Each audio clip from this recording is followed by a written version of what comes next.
Nandito kami sa Maktab Aman. Yun din, nagreklamo. May sakit pa siya, ulcer. Pinapagtrabaho pa siya ng amo. Ito naman, papauwi yan. Nandito kaming dalawa, kukunin yung sweldo niya, passport niya, at plane ticket. Ayun, naghihintay kami. Ay nako, ang hirap talaga ng buhay. Kanya-kanya ng kwento ng OFW. Ayan. Ako rin, iba naman, may sakit. Na-stroke kaya ako.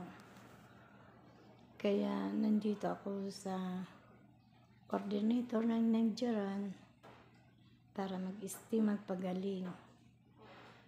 Kupira ang trabaho ko. Mahirap. Trabaho, hindi natin pala alam yung pagod natin. Napupunta ng pagka-stroke, lalo na pag naliligo ka. Yan ang nangyari sa akin. Mabuti ka mo, alhamdulillah, nakalakad na ako.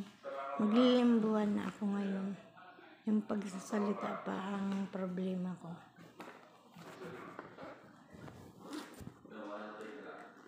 Yan lang ang masasabi ko. Ayan. Mahirap talaga ang OFW. Lahat dinadanas. Tigaan lang. Pero try lang ito. Alhamdulillah. 2023.